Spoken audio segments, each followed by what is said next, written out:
Hi, and welcome to another episode of REDtalks.live. I'm your host, Nathan Pierce. This is episode 30, and it's part 2 in a series on network infrastructure as code. So earlier this week, I put together a short demonstration of how to manage F5's Big IP App Services Controller in GitHub Enterprise. So developers have all these great tools for managing kind of versions, comparing versions, rolling back versions, all the things you need to do with configurations, and they've had them for years. And it turns out they're really good for managing infrastructure as well. So I built a bit of an integration between the two, so you can do all of the management inside of an awesome tool like GitHub or GitHub Enterprise, and not actually have to manage individual kind of devices at like a GUI or a CLI. So if you didn't see that, by all means go and watch that episode. So today, as promised, what I'm going to do is go into a lot more detail. So this will be a longer episode, but I'm going to really show how all that works, how you can do things like rollback, how you can protect branches and create approval processes. And these are all native features. You're not going to have to write any code to do this. This is actually just built-in functionality of GitHub, which is the cool part. I'm just going to show how you can use those features for, instead of your normal kind of practice of code management, we're going to use it just for configuration management. So thanks for coming along. It's a very important day, May the 4th. If you don't know what that is, maybe you shouldn't be watching this episode. Go and look that up first, then watch the rest of this episode. So happy May the 4th, everyone. Hopefully Mark Hamill's watching. Let's go to the demo. Okay, so now we switch back to my screen. I'm going to go through a very quick presentation just to explain the environment and the workflow, and then we'll go straight over to the demo again. So I'll keep the PowerPoint to a minimum. Okay, we covered this kind of in the first episode, like what infrastructure as code is. It's about using these developer tools. They're great. Yada yada. This is my environment. Now, again, I'm only using AWS for the compute resource. So anywhere that I can run a big IP and access github.com or install GitHub Enterprise, I can build this solution. And the cool bit is, if you look at a list of the places you can run an F5 Big IP and GitHub Enterprise, like it's everywhere. Google Compute, Azure, AWS, private, they all support like VMware and Zen and everywhere, just everywhere. The only thing you have to do is install these two RPMs at the bottom. So let's talk a little bit about those two RPMs. AS3, the Application Services 3.0 iControl LX worker. So iControl is F5's REST API. iControl LX is the REST framework upon which you can write your own extensions. So I can write a bit of JavaScript code because it runs on Node.js, and that code will expose a new REST endpoint, and I can have whatever I want happen behind that REST endpoint. So this worker came out of F5's product development team. It was released on May the 1st. And when you install this RPM, a new REST endpoint will appear that ends with /declare. It's a declarative interface. So instead of having to touch lots of individual REST endpoints like pools, monitors, virtuals, policies, I mean, there are many. When you develop features, thousands and thousands of features over 20 years, you end up with a lot of REST endpoints. However, if you install AS3, you end up with one called declare. You can still use the old way. I highly recommend you move over and adopt this way, because that service definition in the right is the only thing I send to the big IP. I send it to /declare. I post it to /declare. And in here it says I want a virtual server on that address. It's going to be a HTTP proxy. I've got a HTTP monitor on it, and I've got these two pool members at the bottom that are running on port 8080. Sorry, port 80, not 8080. This is a very, very simple one because I needed one that would fit inside my screen, and it's really good for demos. But I can add in web application firewall policies. I can add in SSL certificates and make an SSL offload policy. I'm going to ship a bunch of examples with this. I think they're already actually online now in GitHub to show you how to do more advanced configurations. But yeah, this is a really simple one, and I just post this to one place and all of the magic happens. AS3 is rad. The unique part to this integration is the webhook server I've written that leverages AS3. So AS3 is great and accepts service definitions, but I needed something that could talk to GitHub and understand that. Something that could speak GitHubese, as I like to refer it. So when you create webhooks in GitHub, they send notification messages, but AS3 wouldn't know what to do with that. So this webhook server knows how to consume, parse, and then what activities need to happen after that, until it can get exactly the data that AS3 needs to go and then perform a new service, a modification to a service, or a deletion of an existing service. So it's just an intermediary between the two. It's about a 3, maybe 4-way conversation that goes back and forth between the GitHub webhook server and github.com or GitHub Enterprise. And once it's finished that 3-way conversation, it has everything it needs to then say, hey, AS3, I'm going to post this to /declare. You know what to do with it. And then when it's finished, it comes back, and then the webhook server creates a GitHub issue and says whether it was successful or whether it failed. So it's the kind of an intermediary between the two. It's the translator. Let's call it the Babelfish of source code management and F5 service definitions. So to summarize, we got the old method, lots of endpoints. I mean, I've listed 4. There are hundreds because we have all of the features. So that's like an okay way of doing things. We've got this service definition model, though, if you install AS3, and I highly recommend you at least take a look at that and go down that path. It is life-changing. So this one is totes better than the old way as a reducing API service area model. But then what we're talking about today is actually using that declarative interface that AS3 provides us and putting a GitHub message webhook wrapper around that, which is super mega awesome, best times 10. And I'm hoping I'm going to prove that to you today. This is the workflow a person or maybe some tooling. GitHub does have a pretty good API. Commits to a repository a new service or a modification or a deletion of a service. That sends a git commit notification message to the webhook server, which is the RPM, GHE webhook server, that consumes passes, phones home, says, hey, I heard this went on. I need the actual file that was modified, so that the service definition. And then it does a little bit of massaging and then hands it off to the big IP's AS3, says, do something with this. And then it posts back to GitHub the results at the end of that communication. This is the organizational structure I've created for this demonstration. In the first episode, I just committed straight to master. That is not advisable unless you are the only person in your environment. And that happens never. It's good for a quick demo, but we're going to bring some reality to this and a little bit of access control. So people in the contributors list, they can read configurations and they can propose changes, but only approvers can actually let that go to production. So I'm going to show you how to bring a bit of that kind of thinking into this world. For some people, they're just going to automate this and they'll use the APIs and they don't want that approval process because in continuous deployment, you can't have a person clicking approve. The system needs to know what it can do and what it cannot do. So this is a good intermediary step until you're comfortable with getting the full continuous deployment model. So I'm going to keep that kind of open so that we can refer back to it a few times. So let's jump over to my big IP. This is literally where I left it after the last episode. And here we are logged in as into GitHub Enterprise. I'm just going to log out. So last time, we did this deployment here. You'll notice I don't have settings here. I'm not logged in as an administrator.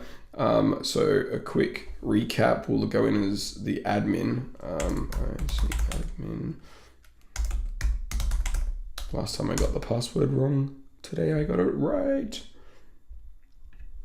ISE org.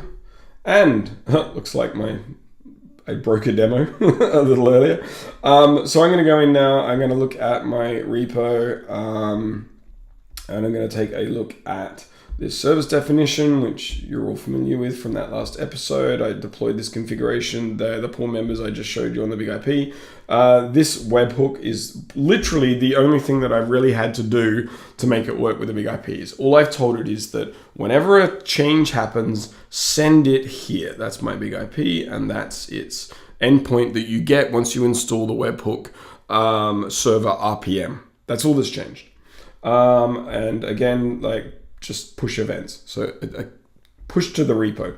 This down here is kind of cool. You want to see what's been going on. You don't need to log on the big IP and dial up logging and put debug mode on. You can actually just go straight in here and be like, oh, this is the commit message that gets sent to the webhook server. So I know what's going on. And I can also see, oh, look, it liked it because it said 200 OK, thank you. It was able to parse the JSON, so that's great.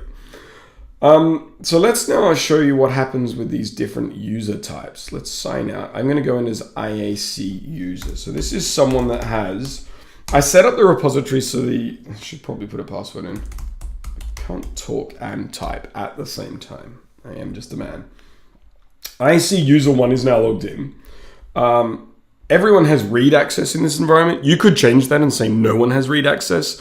And then if you did that though, what you would have to do is say, you'd have to add contributors as read access to the repo. I've said everyone can have read access, which means that when I'm logged in, I can see this. So here we go. Here's my service. Now let's say the load's increased and I need to add some servers to this environment. So I'm gonna do this. I'm gonna say, you know what? We just deployed 2 new servers.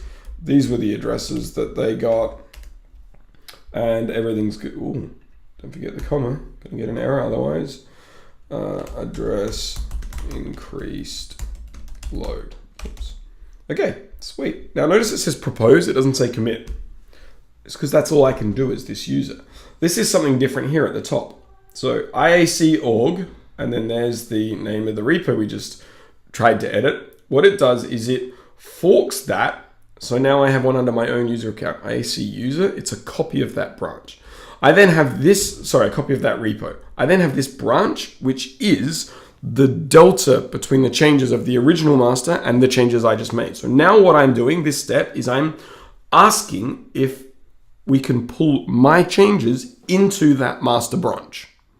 So it's created a copy, it's created a new branch with my changes, which is this patch. In fact, and that's what it includes, is that difference. And I'm saying, can you pull this in? Is that allowed? So I'm gonna make a request to make that change. So create pull request. I don't need to add any more comments for this. It's pretty straightforward, this one. Create that and done. And you see here it said checking ability to make it. It's come back saying there's no conflicts, which means it would work. However, only people with write access to this can make that. So I've done all I can. I mean, here's the summary at the top. IAC user 1 wants to merge one commit into the master branch from my copy of that branch, patch 5. Okay, great. I'm going to log out now because, as we saw in here, IAC user is just a contributor. This is an approver.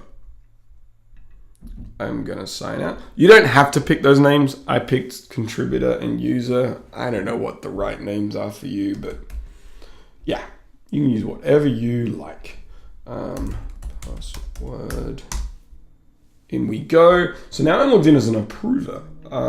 So you'll see some different things. And look, straight at the top of my list here, I could set up notifications so it would have told me, but hey, it's a demo. I was going to log in anyway. So I'm seeing it at the top of my list and I have a look. I can already see summary, 3 lines changed, added, 1 removed. Okay, good. I'm going to click on this. I'm going to wait, and then here we go. So there was a pull request. Obviously, the first thing I'm going to do, you'll see you can go through, change up here, or I can click on here. Either way is good. And look, okay. Oh, great. We're only adding some IP addresses to the pull. So I'm fine with that. I'm not going to complain about any of this. It seems like a pretty sane thing to do. So as an approver, I'm allowed to do this merge of the branches, which have already been ratified. There's no conflicts. We haven't had 3 changes happen at the same time and one of them doesn't like the other 2. So it's great that it has that process in there as well that told me that this merge is possible. I'm going to leave the message as is and I'm going to hit that commit button. Done. Merged into, and only now do my new servers appear. So IAC user was empowered to go and actually do the edit, work out what they needed to do, make the changes and submit them. But I had this last approval step going on. Now let's say that there was a problem. They've come up and let's say one of these servers, maybe both of them, we don't really know, but we're getting some serious issues from customer land. So I've shown you RBAC. Let's show how RBAC now can be used for rollback. So that process of doing the fork, creating a copy, and then doing a pull request back from my patch branch. Well, that gives me this unique ability that I just love, revert. So I can come back like immediately if there was errors or even days later and look at this merge and be like, you know what, that merge whatever it was, I'm not going to diagnose that immediately. I'm just going to back that change out. And I can back out by just clicking this button because I'm an approver. I have the ability to make these changes. So now it creates this revert patch. So we're gonna grab the last commit before and pull that one back in. We're doing an undo. Create pull request. Hey presto, checking availability. Yes, I am, and yes, it was. It can be successfully performed. That's great. So now I do a merge. So I created a new pull request, and now I'm merging that in, which is my patch branch, and pull request successfully merged. And hey presto, ISE users changes have been backed out. So what's important about that? I mean, yeah, you could say, well, I could have logged onto the box and just done the edit, but the thing is, that's another change. That's an opportunity to make another mistake and cause more problems. That revert button, it will only do the undo of my last change. I haven't had to manually edit the JSON file to back anything out. So I've significantly reduced my exposure to risk of just introducing another new problem as part of my rollback. So I'm a huge fan of it for that reason. What can go wrong when the only thing I'm doing here is hitting a button saying just take out that last change and send back what we had before. Awesome, right? So that's a great way of using like users, and I'm gonna just quickly log out as come back in as ISE Admin and just show how I set that up. Whoops, is it? Oh no, it's ISE Admin. Okay, you think I know this by now? Here we go. Okay, so now I'm logged in as ISE Admin, back into ISE org here, and we'll go and look at the repo. And okay, so this, oh, my eval key's running out. I'd love another one, GitHub. I've gone in and done my settings here, and then I'll go collaborators and teams. And like I said before, I had just put the default permission as read, so I didn't have to add contributors in. They could by default read. You could lock that down and have it so that you have to manually add contributors in as read. It depends on your org. You could totally lock this down and make it private and have a default no access. Up to you. So what I then did is, because the default was read only, I added approvers as the team and I gave them write permission. That is literally all I did. And I get all of that magic that I just showed you through that one click. So far, the two things I've done on here is I've created a webhook and I've added two groups in and used these two team features. So it's really simple administration, which is cool. Something I don't think I've really mentioned yet. I'm going to show this one other thing. Now we're back in as admin. How's the big IP able to phone home? Now we're talking about permissions.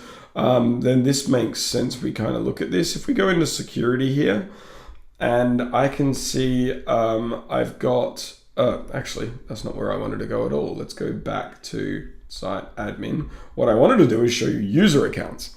So when I created the repo for that particular big IP, if you recall from the previous episode, I just used its host name. That's it at the top left. Because it makes sense that I use the same name. So I created a repository with that name, but then I also created this user account with that name. So that user account is the one that big IP is using. So now I'm going to go in and say, okay, let's look at the security for that user account. And you'll notice in here, I created a personal access token. So this was for the infrastructure as code access. This is why the GitHub webhook server running on my big IP is able to phone home, because I gave it this token, which it stamps into the HTTP headers when it makes transactions. You'll see I can't actually even access that myself. Once you generate it, that is the only time you have access to the token. So if anything goes wrong, I have to generate a new token. Now, if I've got a token, I'm not sure if it's the right one, I can paste it in here and hit compare. It will tell me, yes, that is correct still, or no, it isn't. But if anything else, I'm just going to hit revoke and then generate a brand new token and say, you know what, use this one. I've forgotten what it is. To configure that, we'll do this a little more in another lesson, but all I'm doing is posting to GHE_settings, a second URI endpoint, the IP address, how to phone home to GitHub Enterprise. That can be a host name or an IP. And here's my access token. That's literally it. That is the entire configuration of this solution. So Again, simple. So simples. Hope that's been interesting to you. I'll go a little more into the setup, install, and troubleshooting in the next episode of this series. But yeah, thanks for listening. Hope this has been useful.